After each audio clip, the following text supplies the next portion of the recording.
నమస్కారం అండి. మేము మా తాతల కాడి నుంచి కోయిదూరలం. మా తాతల కాడి నుంచి జ్యోతిష్యము, వాస్తుశాస్త్రము, జ్యోతిష్యము, పంచాంగము చూసి ముఖ కలయికను బట్టి వాళ్ళ సమస్యలు వాళ్ళ విధానాలు ఏమిటా అని చూసి చెప్పేవాళ్ళు. అప్పుడు ఊరు ఇంటింటికి కోట్ల మధ్య ఆఫీసుల మధ్య ఊరు తిరిగి అందరినీ కలిసి అందరికి వాళ్ళ భవిష్యత్తుని బట్టి ఆరోగ్య సమస్య కానీ కుటుంబ సమస్య కానీ వాళ్ళ సమస్యలు ఏమున్నాయో వాళ్ళ ముఖ కలయికను బట్టి చూసి చెప్పి దానికి సంబంధించిన నివారణ కూడా చేయగలం. అది తాతల కాలం నుంచి ఉన్నది. అక్కడ అట్లాగా తండ్రుల కాడికి వచ్చింది. మా దాకా వస్తాకల్లా తిరగటము మానేశారు. పిల్లలు చదువుకోవటము, ఇప్పుడు ఈ విద్య మేమేమి చేస్తామని జ్యోతిష్యం అనేది కొద్దిగా వెనకబడింది.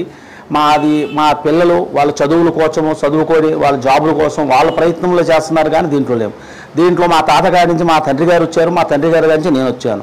నేను వచ్చి 45 సంవత్సరాలు, నా వయసు అనేది 56 సంవత్సరాలు. ఇప్పుడు నాకు 11 సంవత్సరాల వయసు నుంచే నేను జ్యోతిష్యంగా తిరుగుతున్నాను.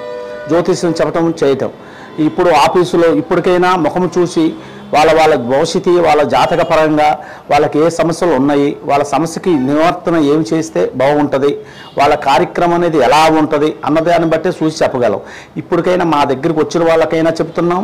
లేదు వాళ్ళకి ఏదో సమస్య ఉండి రాండి గురువు గారు అన్న వాళ్ళ ఇంటికి వెళ్ళి వాళ్ళకి సమస్య ఉన్నా చూసి చెబుతాం, వాళ్ళ విధానాలు చెబుతాం. కాకపోతే మాకున్న ఇంతకుముందు మేమంటే గౌరవం, కులం అంటే కోయదొరలంటే అభిమానము, కోయిదొరల కుర్రు కొండ దేవతలు అనే అభిమానం అనేది చాలామందికి ఉండేది. ఇప్పుడు చూస్తున్నా కొద్దీ దీని ద్వారాగా చాలామంది ఎంతోమంది మామూలు వాళ్ళు కూడా తయారవటం వల్ల కోయిదొరల గౌరవం అనేది కొంచెం తగ్గిపోయింది. అంతే తప్ప విధానం ఏమి లేదు. మేము మాత్రం ఫస్ట్ నుండి ఇప్పటి వరకు కూడా కోయిదొరలు అభినందనం చేస్తూ అన్ని విశేషాల్లో కూడా ఏ సమస్యలైనా ఉన్నా ఏ విధానాలు ఉన్నా నాటు మందులు వైద్యము కూడా చేసి వాళ్ళ సమస్యలు తీర్చి చెట్టు క్రియలతో ద్వారాగా వాళ్ళకున్న ప్రాబ్లమ్స్ ఏమున్నా అవన్నీ క్లీన్ చేసి వాళ్ళకి మంచి చేయగలిగిన వాళ్ళము మంచి చేస్తాము. ఇప్పటికీ కూడా మంచి చేస్తూనే ఉన్నాము. ఎంతోమంది మా ద్వారాగా మంచి జరిగి మా దగ్గరికి వస్తుంటారు. గురువు గారికి ఇలా గిఫ్ట్ తీసుకోండి, ఇది తీసుకోండి అని చెబుతారు. వాళ్ళందరినీ గౌరవించి వాళ్ళందరికీ కూడా మంచి ప్రయత్నం చేసి మంచి ప్రయత్నములు చేస్తూనే ఉన్నాము. ఇప్పుడు ప్రస్తుతానికైతే ఇక్కడ జ్యోతిష్యం చెప్పడం కూడా ఒక ముఖ కలయికను బట్టే, వాళ్ళ పేస్ చూసి ముఖ కలయికను బట్టి హస్తరేఖలను బట్టి కూడా చూస్తాము. హస్తరేఖలను చూసిన హస్తరేఖలు మారుతూ ఉంటాయి, కానీ ముఖంలో ఉన్న కలయిక రేఖలు అనేది ఎప్పటికీ మారవు.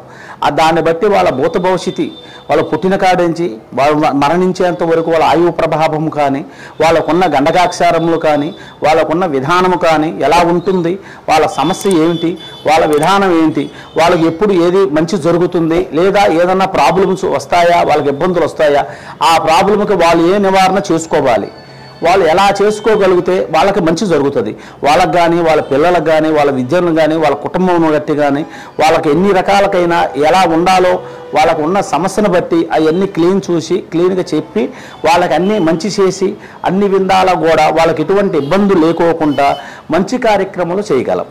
అదే చేస్తున్నాము. ఇంతకుముందు మా తాతల కాలం నుంచి కూడా అదే చేశారు. మా తండ్రులు కానీ మేము కానీ రేపు పొద్దున మా పిల్లలు కూడా అదే చేస్తారు. మేము ఇదంతా మా కులవృత్తి, మా తాతల కాడి నుంచి వచ్చిన మా కోయదొరలకి మాకున్న కులవృత్తిగా కులధర్మంగా చేస్తున్నదే, కానీ మేమంతా ఇంకేరే రకం కాదు, అన్ని రకాలుగా చేస్తాం. మేము చేసే దాంట్లో నీతిగా మంచిగా అన్ని రకాలకు కూడా మంచి విధానమే చేస్తాము, కానీ చెడు ప్రయోగం అనేది చెయ్యము, చెడులు చేయము. అందరికీ మంచి విధానము మంచి జరిగేలాగా వాళ్ళ అభివృద్ధి కోసమే వాళ్ళకి చేయగలిగింది. మాకు చేతైనది మా అమ్మవారు, మా కొండదేవత సమ్మక్క సారలమ్మ, రేణుకాయలమ్మ, లక్ష్మీ తిరుపతమ్మ, మా అమ్మవారులు మా ముందు ఉండి మాకు వాక్శుద్ధి ఇస్తారు. ఆ వాక్శుద్ధిని బట్టే మేము చెప్పగలం. అంతేగాని చదువు శాస్త్రాలను బట్టి పుస్తకాలు చదివి పంచాంగాలు చదివి జ్యోతిష్యాలు నేర్చుకున్న వాళ్ళం కాదు మేము. మాదంతా అమ్మవారు వాక్శుద్ధిని బట్టే, ఆ వాక్శుద్ధి వచ్చిన వాకును బట్టే మనిషిని చూడగానే వాళ్ళ పేసును బట్టి మాకు అమ్మవారు ఇచ్చే వాక్శుద్ధిని బట్టే మేము చెప్పగలము. వాళ్ళు చెప్పింది వాళ్ళకి మంచి జరుగుతుంది, వాళ్ళకి నిజాలు అవుతాయి. అవన్నీ ఇబ్బందులు లేకోకుండా వాళ్ళకి అన్ని రకాల కూడా మంచి విధానం మంచి చేయగలం. మేమంతా చెడు లేకోకుండా అన్ని రకాల కూడా మంచి ప్రయత్నములు చేయగలమే కానీ చెడు ప్రయత్నములు చెయ్యం.